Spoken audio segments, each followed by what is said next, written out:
Hi dolls, today we're restoring Allan. His head is yellowed, shiny and sticky, most of his paint is gone and he's missing a thumb, so he's not exactly camera ready.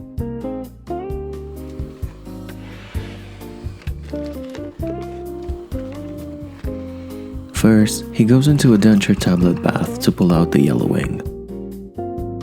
The fizz does most of the work for me, so I just sit back and watch it do its thing. I usually leave my dolls in for as long as possible. This time it was about 2 days. When I finally remembered he existed, I pulled him out and gave him a thorough scrub with vinyl cleaner to remove any leftover residue.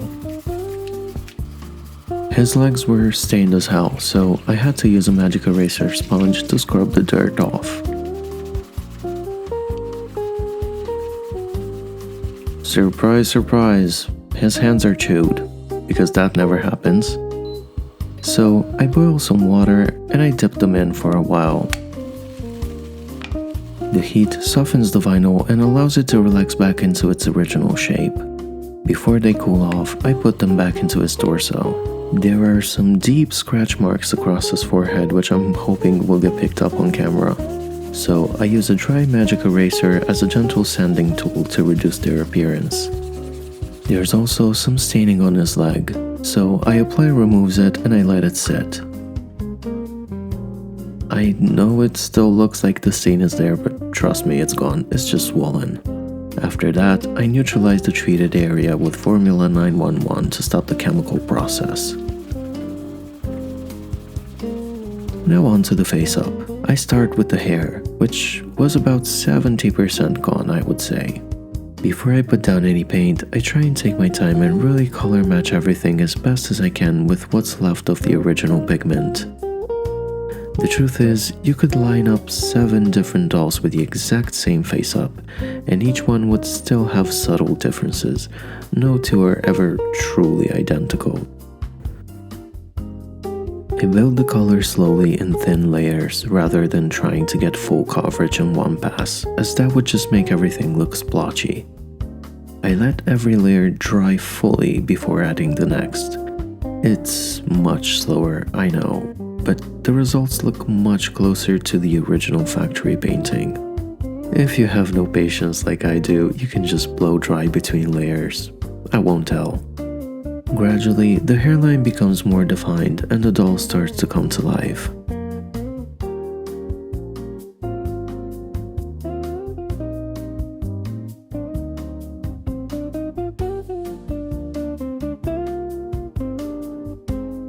Once I'm done with the hair, I move on to the eyebrows. The pain of my existence.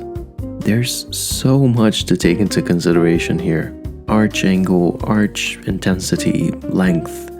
One small mistake and it changes the entire expression. It's so annoying. To make sure I get it right, I reference another Allan doll while working.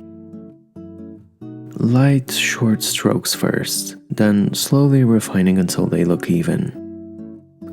Next, I repaint the faded eyeballs.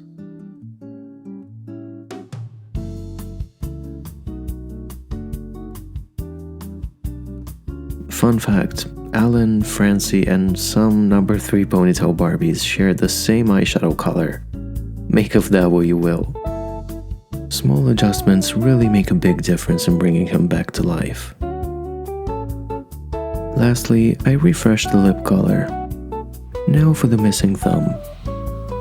I cut a small piece of toothpick to act as a base and insert it into a hole I drilled earlier.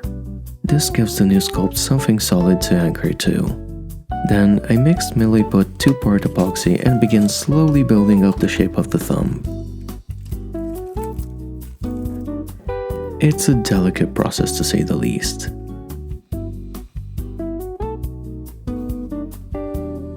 I use a needle to define the smaller areas and refine the proportions. This whole process is making me feel like Frankenstein, by the way, I'm loving it. Once I'm happy with the overall shape, I smooth it out with a wet Q-tip to remove texture before it cures. After it fully dries, I paint it to match the tone of his hand.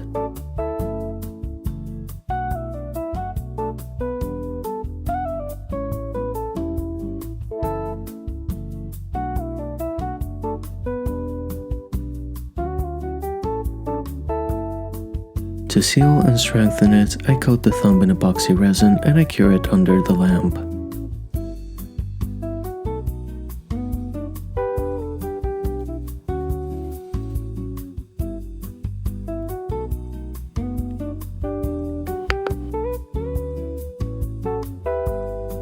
Yes, this time I am wearing a respirator before spraying Mr. Super Clear. Listening and learning here. Finally, I dress him and get him ready for his photo shoot. It is objectively a very humbling experience to film yourself carefully dressing at all, but here we are.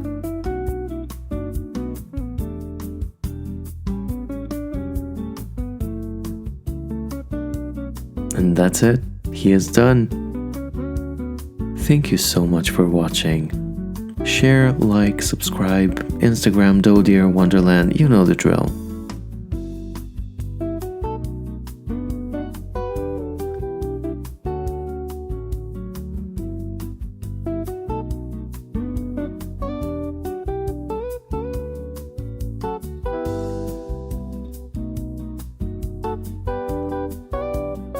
Thanks again for watching, and I will see you soon. Bye, dolls!